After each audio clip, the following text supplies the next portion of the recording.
Coming up next on Arizona Horizon, we'll talk about Roger Ailes' impact on journalism and politics.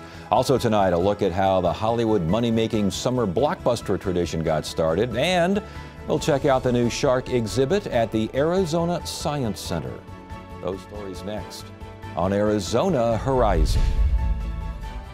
Arizona Horizon is made possible by contributions from the Friends of Arizona PBS, members of your PBS station. Thank you. Good evening and welcome to Arizona Horizon. I'm Ted Simons. Roger Ailes, the former head of Fox News, died this morning at his home in Florida. He was 77. Ailes ran Fox News for nearly 2 decades, branding the network as an alternative to liberal media with slogans like fair and balanced and we report, you decide. Joining us now to talk about Roger Ailes and his impact on journalism and politics is Phil Boas, the director of the Arizona Republic's editorial department, and Tim McGuire, retired professor from ASU's Walter Cronkite School of Journalism and former editor of the Minneapolis Star-Tribune. Good to have you both with us. Thanks for joining us. Thank you. Phil, who was Roger Ailes? Roger Ailes was an animal of television and an animal of politics, and the two melded together. And he created a $30 billion enterprise called Fox News Channel, and basically took advantage of the fragmentation of media to start serving media that was slanted toward conservatives in this country. I would argue he started the fragmentation of media, that history will show that he was the first niche publisher, the first niche producer, that he saw, as I think it was USA Today said today, he saw a tribe and he targeted it and he succeeded mightily. And this was before the web and before, you and I have talked about niches for a long time. He really invented niching. How did he invent this? I mean, how did he figure? This is a guy who started as a producer for the Mike Douglas show, produced a couple of Broadway plays and these sorts of things, and then gets into basically changing media as we know it. I think it probably had to begin with being a conservative. You had to begin there. He grows up in middle America in Ohio, and with conservative instincts and impulses. And if you're a conservative in the 70s and 80s and you're watching television news, you're highly aware of the slant to that news, that it leans left. And it's something that the left doesn't see or didn't see as readily. But conservatives were seeing it. They were seeing it when Sam Donaldson, the White House correspondent for ABC News, would go on and routinely slant the news in a way that was anti-Reagan. Conservatives saw this, liberals didn't see it. Ailes, I'm sure, saw it and saw opportunity in that. I've read some things, though, that indicate that he was really anti-conservative of the age. The Will and the Buckley and, you know, the pipes and the stuffy elitism of conservatism. And what he did is he popularized conservatism, made it a populist kind of movement, and talked to the common man. And that was really the strength of Fox, that he changed the tone of conservatism. Yeah, it was interesting because you mentioned Sam Donaldson going after President Reagan. President Reagan was a Republican. You want your reporters to go after the president. And it seems as though these days, even on this program, if I've got Republicans or Democrats and I'm challenging them in any way, shape, or form, I get a response that I am either liberal or I should go over to Fox News. I mean, was that always the case, or did Fox News kind of exacerbate that response? I think they exacerbated, but I think Phil is correct that, I mean, I was hearing that in the 80s and the late 70s, that you're slanted, you're too left. But I believe that Ailes and Fox became a rallying point for that. And he really made it someplace that you could escape to if you believed that. And it seems like a lot of people believe that. Highest rated cable news network for the past 15 plus years. I mean, they actually, it was a headline that they lost out to CNN and MSNBC during these Trump scandals because they never lose out.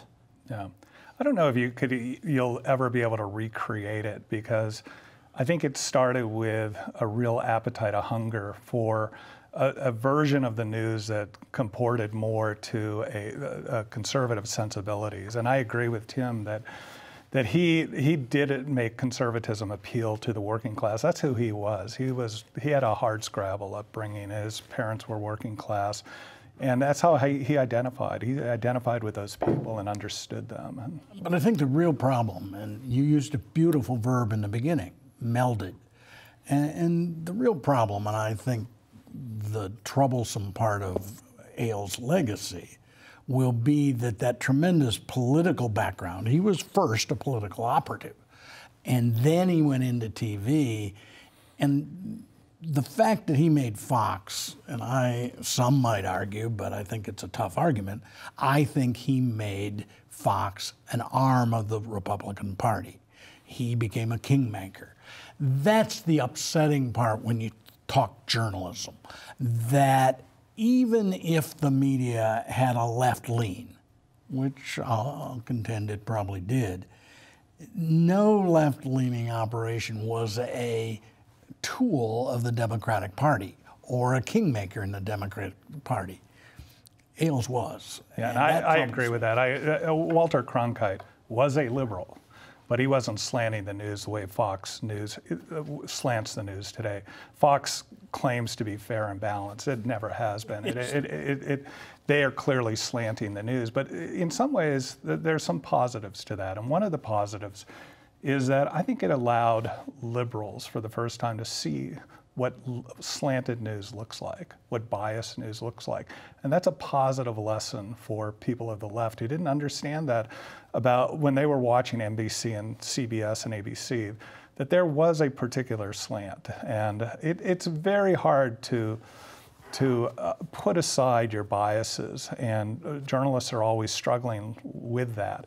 And we are in an industry where there tend to be more liberals in the industry. CBS, NBC, ABC, they had standards, but they also had a lot of liberal thinking, liberal slants to their news. Conservatives saw it, liberals never saw it. They saw that as absolute truth. And I think the troublesome word here is activism, though.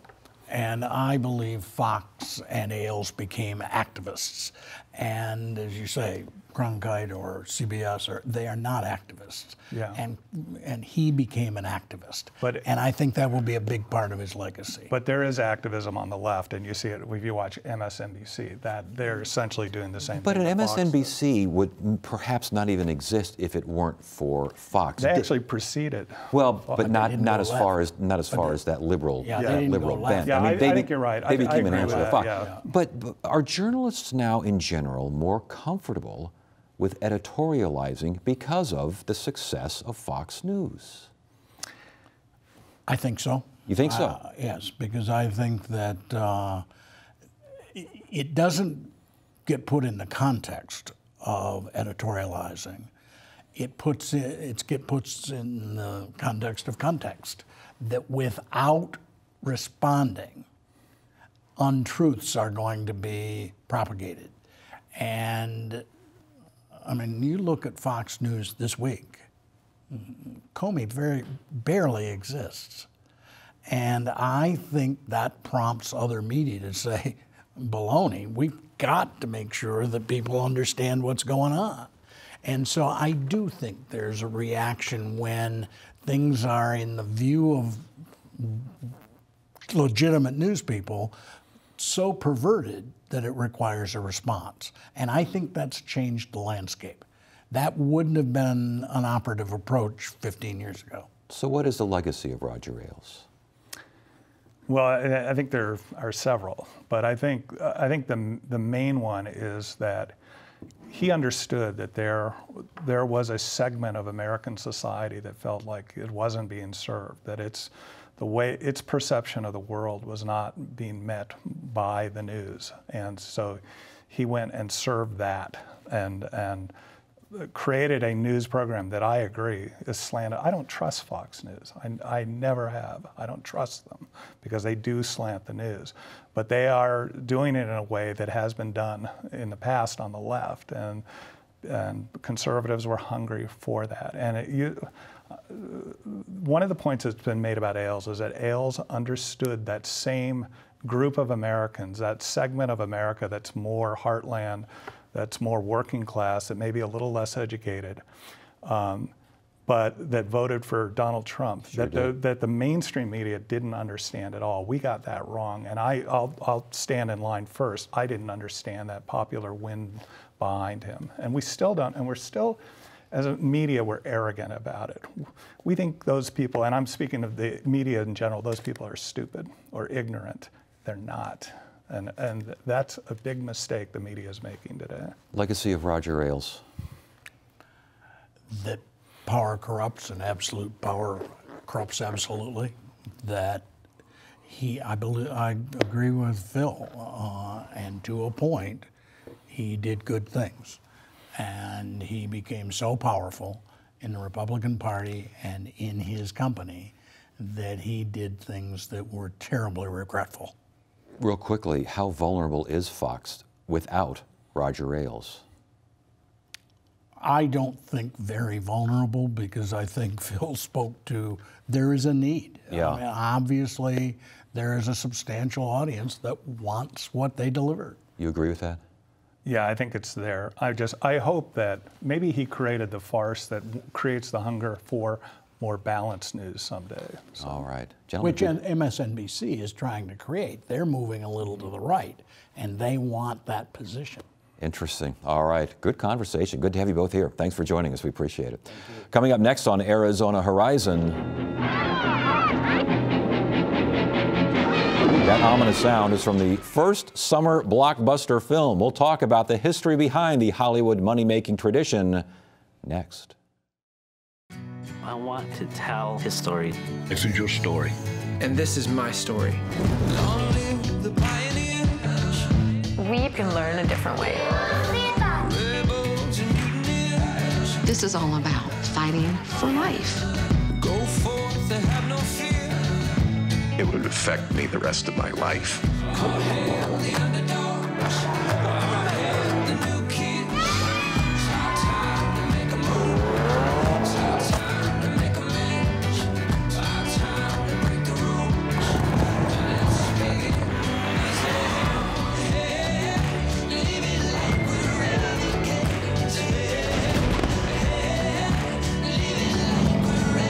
Let those men and women speak and bring justice. Take a deep breath and make your moment.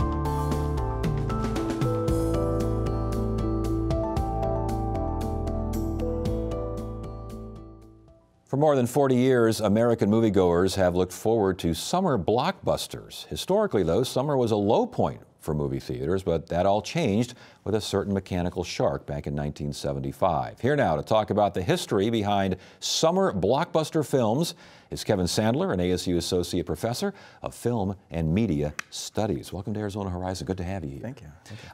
And summer really, summer was kind of the doldrums for films, wasn't it? No, it was. Certainly, you know, I didn't know it was. To me, it's always had been summer, being born in 1969, and Jaws came out in 1975. But pretty much a lot of summer was the time when people are doing other things, and movie-going wasn't necessarily this, was maybe a year-round operation. With different kind of ways of releasing films that sometimes played for 6 months, a year on end, but things change with Jaws. Interesting, interesting. Now, Okay, so Jaws comes out. They plan for this thing to be released, what, July 4th, middle of summer, somewhere around there, in 1975. Why did they think this film would work for a summer blockbuster? Well, I think that you know, they knew they had a director who was successful in kind of an exploitation way. In terms of dealing, he had made a movie called Duel and then Sugarland Express, which is kind of like this chase film. But this was a film that was, you know, kind of made in conjunction with the release of the book, which came out 6 months earlier. Oh. And so there's a long lead time in terms of building up momentum. And the book took off. The movie had a lot of promotion prior to it coming on. So it was a very orchestrated kind of event in which the movie and the book were going hand in hand with a very clear, identifiable image and tune. Does that formula still work today?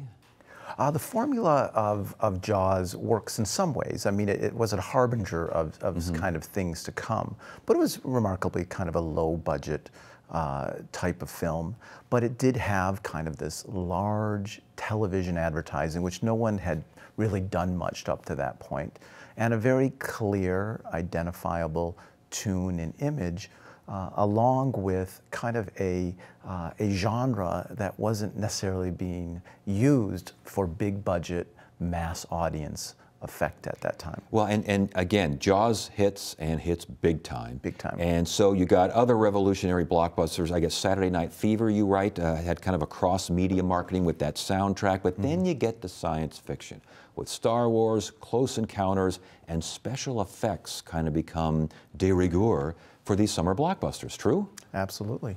That was the one thing that is, you know, Jaws was pretty rudimentary when it came to the effects. I mean, the history of that shark always breaking down, which led to kind of how the movie looked and felt.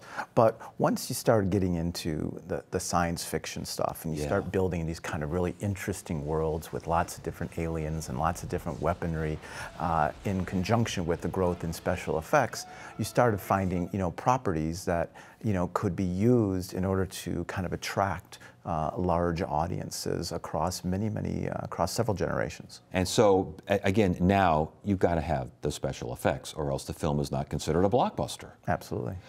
Speaking of now, what are we looking at this summer? Now, I know you got this Guardians of the Galaxy. Apparently it's 2. Apparently there was a 1. There's now a 2. Is that going to be the biggie this summer? Is it going to be Wonder Woman? Is it going to be some Tom Cruise film? What's going on this summer? Well, Guardians of the Galaxy was released 2 weeks ago, and it's already proven to be almost as big of a hit as its first one. And so the thing is, well, we're not in summer yet. And the fact is that the summer blockbuster has now pretty much become, in a way, a year-round blockbuster, except for kind of the months when kids go back to school and the kind of the months after Christmas. The studios, pretty much their business is franchise blockbusters.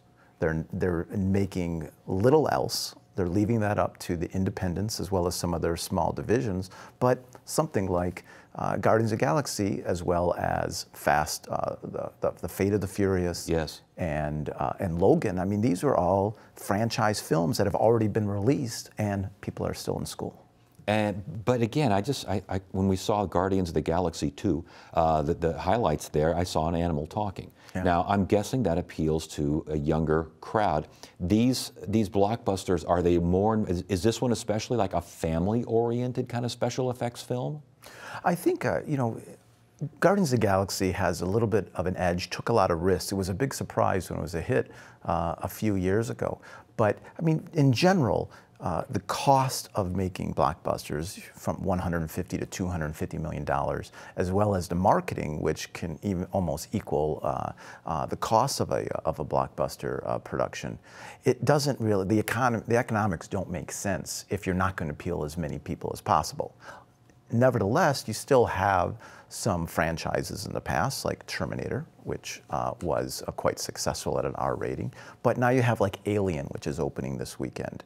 I think pretty much like the 8th installment or something of that franchise, which is pretty much a hard R. Yeah. And and John Wick, though a small little franchise, was an R that had come out a few weeks ago. But in general, you still want to have a movie that is appealing to a lot of people, and that can be appealing continually and in a sustained way across games, amusement park toys, rides, and yeah, the so whole on, 9 toys. yards. And again, these things are like the big shelter that studios can then allow smaller, more independent and experimental films to be made and produced, and they don't care if they don't make the kind of money because the big boys made the big money. The big boys make the big money. They pay for all the losses. 8 out of 10 movies don't make money. So if you have sometimes if you only have like one hit over the year, like a Star Wars hit, that can help pay for the entire slate of movies that you are doing. And it can also help as far as the entire media conglomerate is concerned, correct? Because no one's a movie studio anymore. They got all sorts of other things going on. Yeah, and movies aren't even movies anymore. They're the first link of a chain of interrelated, kind of products that are emblazoned with that same story, but come in different forms on different platforms. Again, toys, amusement park, TV series, games, computer games, and so on. Wow, it's fascinating stuff. You got a great discipline there to study. It must be a lot of fun. It's fun. Thanks for joining us. We appreciate it. Thank you.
For most of us, our experience with sharks is limited to what we see in the movies and on television, but that's not always an accurate depiction of these majestic sea creatures. A new exhibition at the Arizona Science Center called Sharks, Predator or Prey aims to dispel some of those myths. Producer Shauna Fisher and photographer Rob McJanet give us a tour.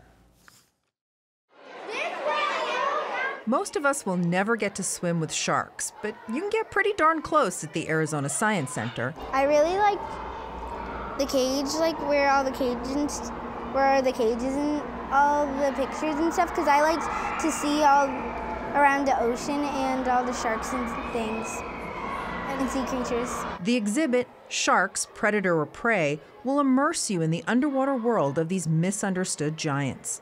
Guest Services Manager Mark Martinez says exhibitions like this are crucial in helping sharks survive and thrive. So it's really important for people to understand the world of sharks. You know, they are the very top of the oceanic food chain. Without them, our ocean habitats are really going to start to be destroyed and be degraded, and we don't really know what would happen after that. The exhibition begins with a huge megalodon's jaws and teeth.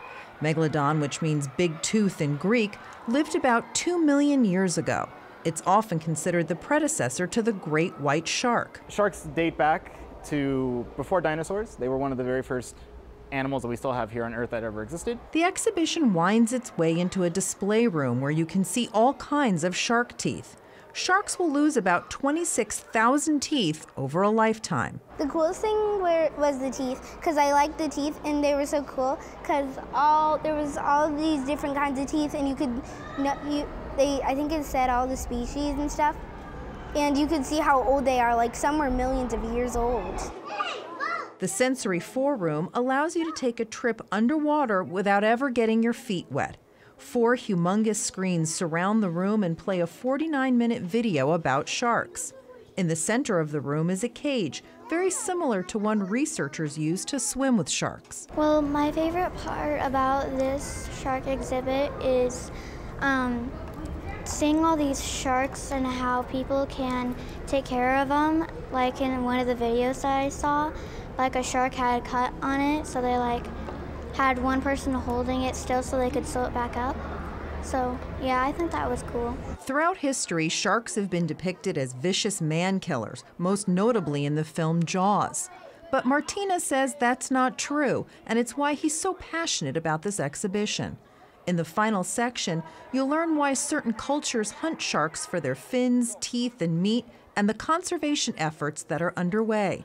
For Virginia Bolander, who can't wait to be a scientist, this field trip was one she won't forget. I think it's pretty cool. I like sharks and I like the hammerhead because hammerheads are my favorite kind of shark. So I think it's pretty cool. And it's that enthusiasm that's encouraging to Martinez. So Planet Shark Predator Prey really teaches people an understanding and appreciation for sharks in hopes that they'll become inspired and want to put forth efforts to help better conserve them. One last note about sharks. Even though they give birth live, they are not considered mammals, but rather fish.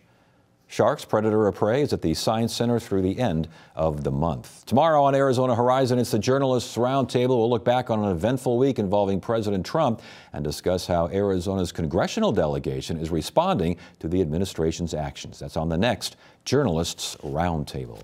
That is it for now. I'm Ted Simons. Thank you so much for joining us. You have a great evening.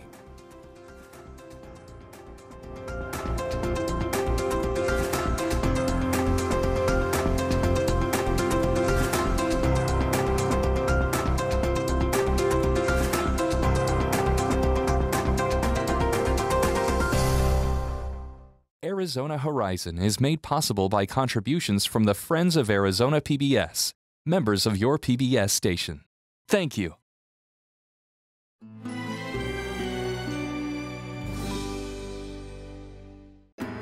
Next time on The Coroner. When Jane investigates the death of a prisoner. It was a suspect.